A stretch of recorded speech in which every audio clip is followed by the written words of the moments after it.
Okay, I hit record. That means we start now.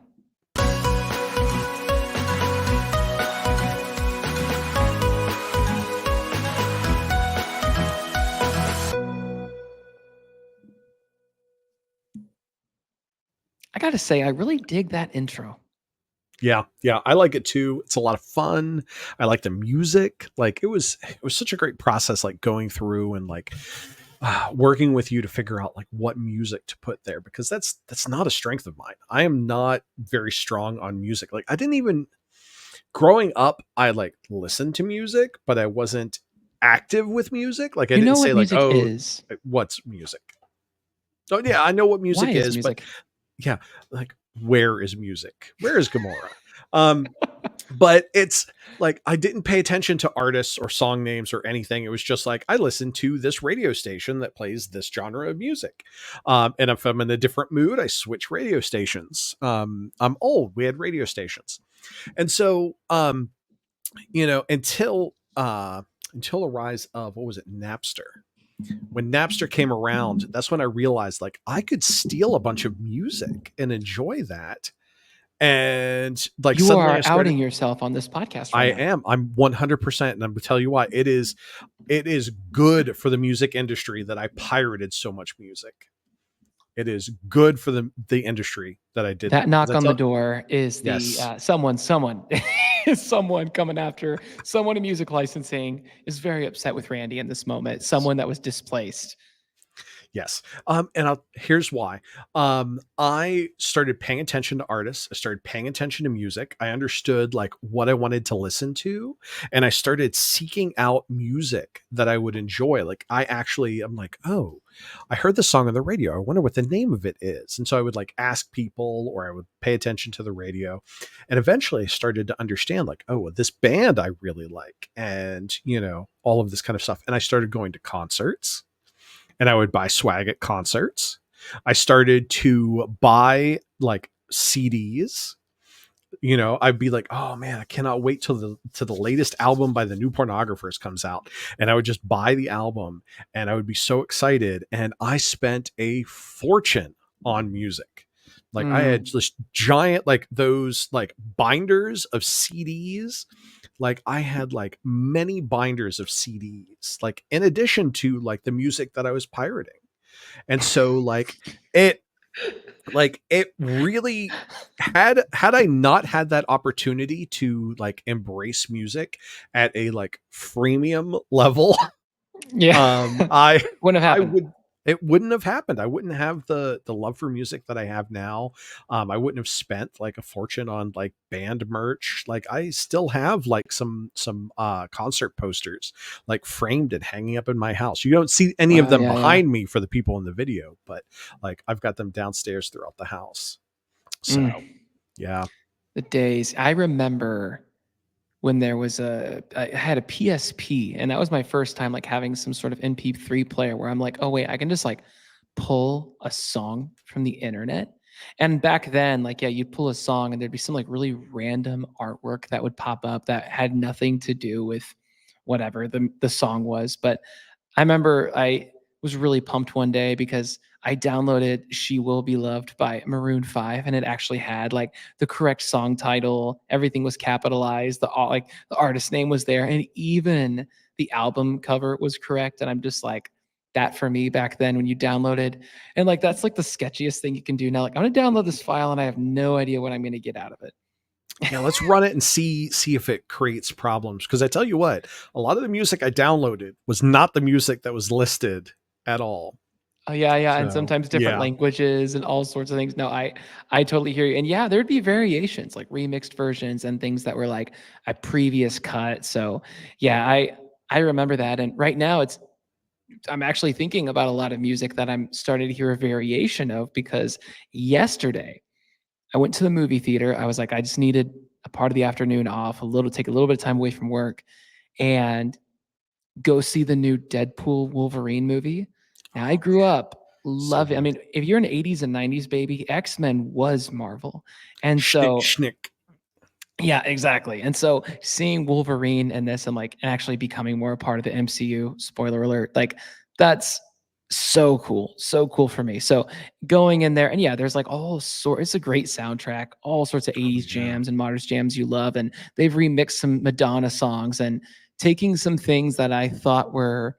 And I do love when like Guardians of the Galaxy will do that, where you know a song to kind of feel a certain way, and then you hear it in a scene like "The Chain" by Fleetwood Mac, and now it's like this epic amp up song because you remember that scene, and so yeah, I mean, it's interesting too how you can know a song and you're so familiar with it for most of your life, and then you see it in a new setting, and it kind of changes how you think of that song. Absolutely. And the topic that we have like on the tin today, everyone knows that we're talking about content management systems. And so like, you know, um that collection of music that we have, like how do we manage music? Like we can use that as an analogy for content. Like how do you manage your music? Like I know back in the day when I had those binders, I had those binders and they were prioritized like so I'm mildly OCD. But my binders were in acquisition order, meaning that like when I bought it, I put it in next and I kept it there. And what that did for me was created a history of like I can walk through and I can be like, okay, I listened to this, and then a couple of pages later, I listened to this as a result of that previous purchase, and I could kind of like walk through my musical history. But I know that like other friends of mine like would go by like genre.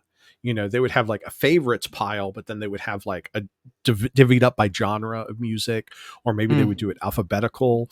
Or like I had one friend who had one of those like automated tower things that was like real tall and thin, and you just like press the forward and back button, and it would just like whir and like loop the Yeah, yeah, yeah. CDs around. Um, and it's So just cool. it's Still crazy. So cool. yeah, it still is. There's something like missing about like everything being digital now. There's this missing element, this tactile element. But like how did you How did manage you? your music, Broderick? Well, Like are now you a I'm an CD guy? Are you a Spotify guy? I'm an Apple Music guy, and What? yeah, I know no one backs me on that. I No. got into it. They got me originally with like a student discount, and having an iPhone, I'm like, okay, I already had so much of my music throughout the years through iTunes. And so it was just an easy, natural next step. And by the way, I want to say, like, when you were talking about the uh, CD player that had like that entire tower, when I was 12 or 13, I was the coolest kid of any of my friends because I actually at the time I had a DVD player in my room that allowed me to put 4 or 5 DVDs in. And so back then at that age, keeping along with this whole X-Men thing, still X-Men 3 had just come out. And so we were always like, we'd have all the X-Men movies just popped into and at that age, you're like, X-Men 3 is awesome. Didn't even because we weren't on the internet, so we did not know what everyone else thought yet. Just like Yeah. thinking Star Wars prequels were amazing. And so we popped in and so we'd always like hang out, watch those 3 movies over and over and over. And so today, when actually before today, when we were prepping for this podcast, talking about content management systems, I knew about WordPress, and Mhm. I'm through Four Kitchens, the relationship here, learned a lot about Drupal. But what I didn't know about, and this is what I really want to know on today's podcast, and how it pertains to everything we said before this, there's a content management system called Magneto. Yes. Yes, there's one called Magneto. It Why are I we all not using it? I don't know. Well, I mean, Magneto's the bad guy in X-Men. Oh, okay, yeah, that's right. Well, let's He's played by let's Gandalf. yeah, I mean, he's the sometimes bad guy. I mean, like Yeah, let's yeah, be yeah. honest, like Magneto throughout history, like if you've watched the recent like was it Do your X-Men values align with his? 93? Do my values align with Oh, his? no, I'm just saying, like, he's not a Oh, bad guy if your yeah. values ever align with his. He's not Yeah. holistically bad. Yeah. Well, it's It's and just genocide. well, that part's bad. But you know what? I am not going to defend Magneto and genocide. I'm not walking down that. I'm not doing it. I'm not doing it. The Design a Good Company, how fast can we get Randy and Broderick canceled? Well, I mean, Episode 14. Well, let's do a speed run and find out. Yeah. Yeah, I don't know much about Magneto. I just know that like I'm more of an X fan, so I went with Drupal, which is one of my favorite X-Men. Um, Mm. you know, okay, so Drupal really isn't an X-Man. I was It sounds like a There's so superhero name many. though. There's so many that I would buy that Drupal would be one. Like it kind of sounds like a derpy X-Men, but I would buy it. All right, Maybe if it's a I new say mutant. yeah, yeah, yeah. I don't think so. Marvel Cinema. Let's see. Marvel superhero. Yeah, nope, it's not one.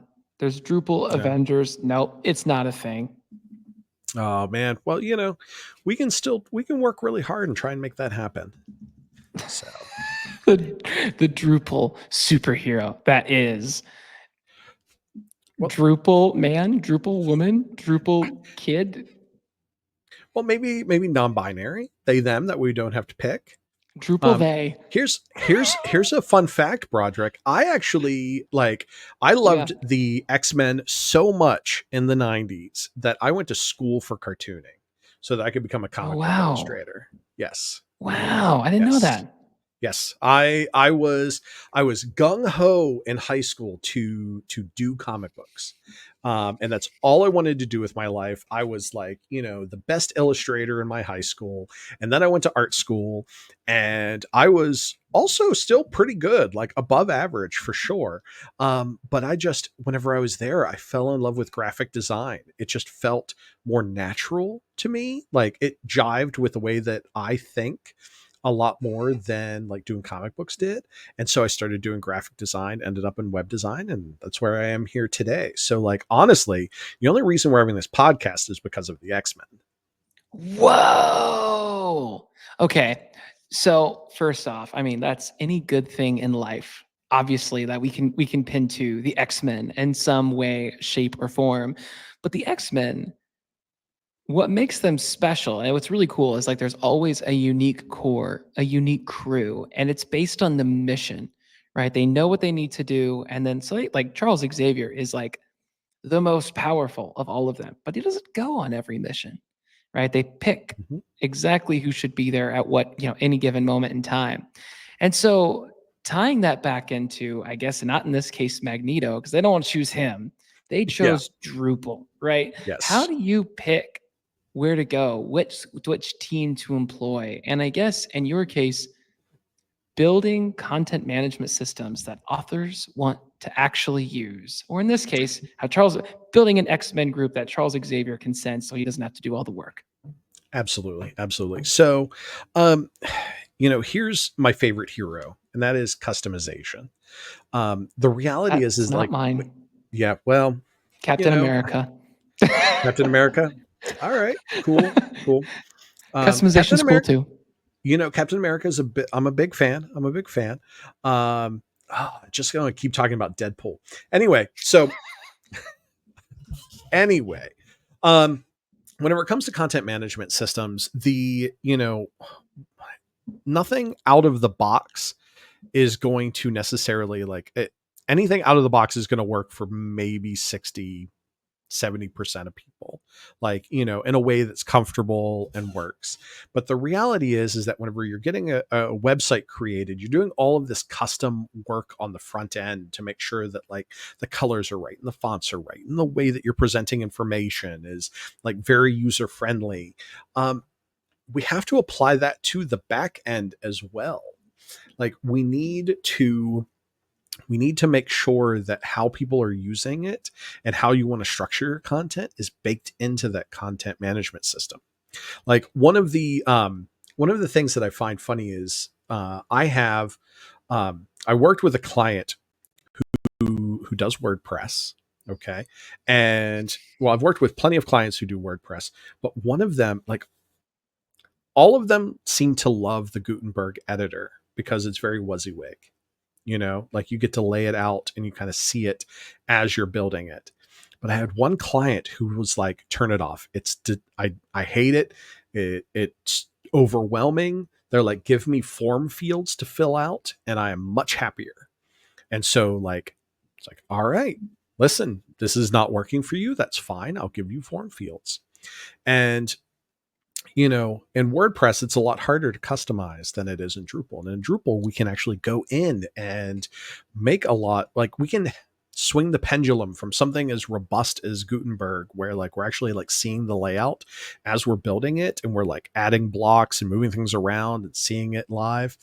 Um, to like if you'd prefer to like just fill in fields, so you don't feel overwhelmed, like you can do that. And that editing experience, you can, that's kind of at a basic level, just creating content. All right. And that's fine.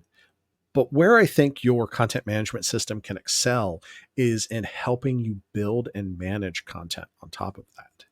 So, like, it's called a content management system, but most content management systems are just concerned with building web pages, and they're not Okay. concerned with like actually like getting deeper and helping you understand what you're trying to do. So like one of the things that I like to do in Drupal websites is provide like guidance and information structure to content that people are creating.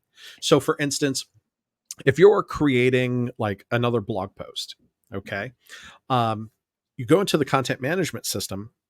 That content management system can help you understand why you're making it.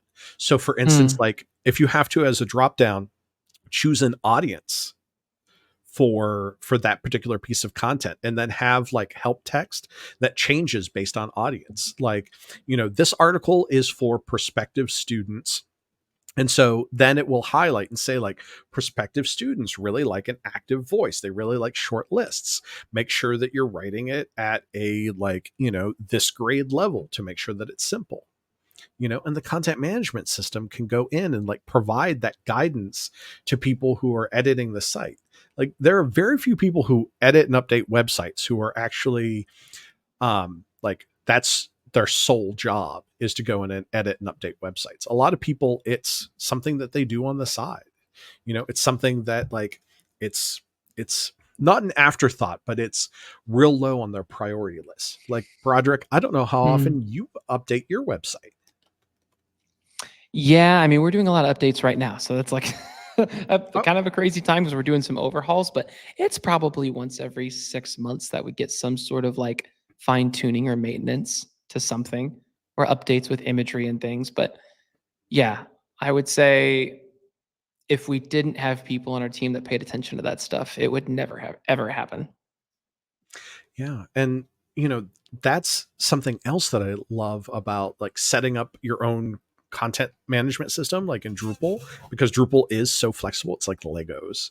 Um, Mm, or like, to go back to the X-Men analogy, you're pulling in the X-Men that you need. Like, like, listen, we're going to pull in Havoc, but we're going to like tell Cyclops to stay at home because we don't want like brother on brother fighting or anything like that. And so, deep cut for the X-Men fans. And so you can actually like create systems that say, like, if this page hasn't been updated in 6 months, send me an email. mm, You can create review queues to make sure that things get updated. You can schedule content to kind of go away. Like, a lot of websites have news, and that news is important to like share, but generally, like, a news content type is timely. It's like, this is something that's really important for the next, like, maybe like 6 months to 2 years. mm. Like, for instance, not many people know this, but Four Kitchens won an Emmy. That's Like, wild. Four Kitchens won an Emmy for work that we did for, I think, the Jimmy Fallon show's website. And that was very important, very big news. But that happened before I joined Four Kitchens. So we're talking about like 9 or 10 years ago now. Mm, That, while that's a cool, fun fact to have, it's not something that's current, because it's going to be like, oh, well, what did you win it for? It's like, oh, yeah, the Jimmy Fallon site from a decade ago. Like, suddenly it's less relevant. And so it's time to, you know, automate like the sunsetting of that old content so that it's not creating problems. Because we, goodness, as recently as like 4 or 5 years ago, believe it or not, winning an Emmy caused a problem. Like, we would have like people reaching out to us to sell us services, And we would be like, oh, that service sounds really good. Give us a walkthrough. And they would walk through the service. And then they would tell us the price. And we're like, whoa, we can't afford that. Um, and they're like, well, wait a minute, you won an Emmy. We're like, wait a minute. You're obviously thinking that we have Hollywood money and we have Mm-hmm. digital website agency money, which is still Yeah. good money, but like Hollywood's in an entirely different stratosphere. Yeah, totally. That's so interesting. So if I'm a business owner and I'm looking through this today, and maybe I'm not, right? Maybe I'm not an author, but I have people on my team that are, and we're rethinking our website. Let's say it's been on Squarespace or Wix or something else, right? Something more simple. And the reality is, our organization, we've got so much content, and the site is just naturally going so much slower. And I've seen that like on a ton of Wix sites where you just Mhm. add more blogs, more pages, and it's just not a great platform anymore. And people on my team are disagreeing between Drupal, Magneto, and WordPress and all these different things. And I'm just like, I don't even know what any of this is. All right, this is all just literally, it's all different language to me. If What considerations, like three things, should I be looking at to help make this decision? Absolutely. So three things to help make this decision is that you want a content management system that has a user interface that is easily understood for creating content. So now that varies by like team. So like, I mentioned earlier about like one client hating Gutenberg and other clients loving Gutenberg and WordPress. Like you have to have an editor that jives with your work style. The second thing that you need is you need a content management system that is going to make it easy to manage that content. And so what I mean is you want to like not have to think about all of the complicated shit that goes with building websites. Mm. Like there are a variety of modules in Drupal to provide like, meta information and meta previews, like showing you what a SERP widget would look like a search engine, like what it would look like in a search result.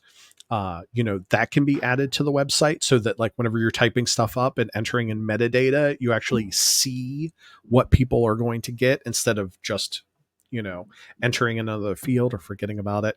So you want your content management system to help you with that invisible labor and to either remind you of it or to help promote you to help you make sure to fill out that information and provide that information, you know?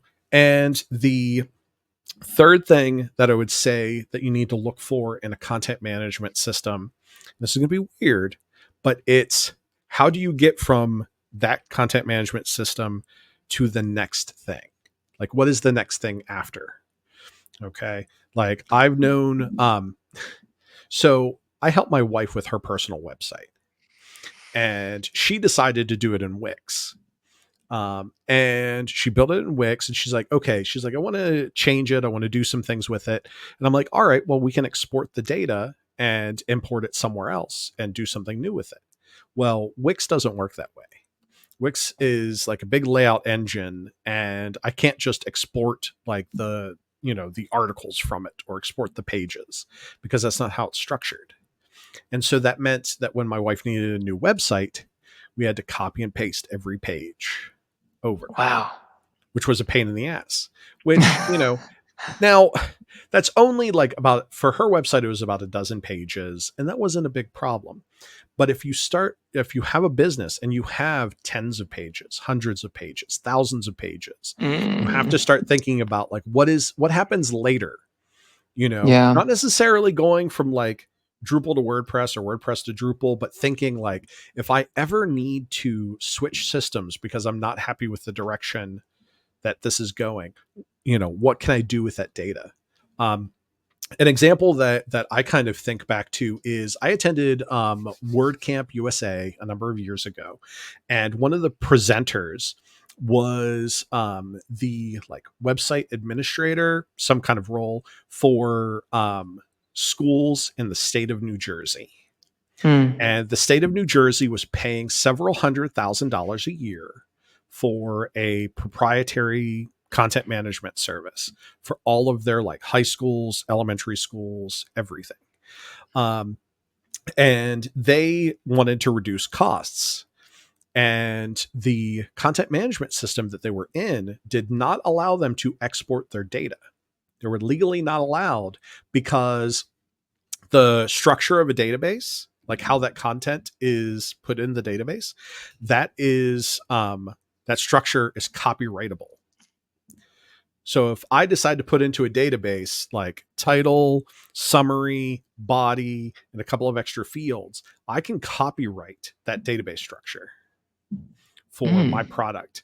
And by copywriting it, or at least enforcing that copyright, I can say, I do not permit anyone to export data from this database because it is using my copywritten like structure.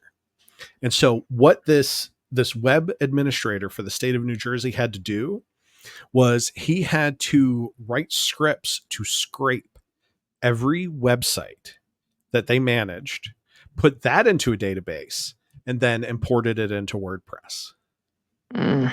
in order to migrate. And so that's why that's my third thing, Broderick, is that you have to think of like, what's the next step after this?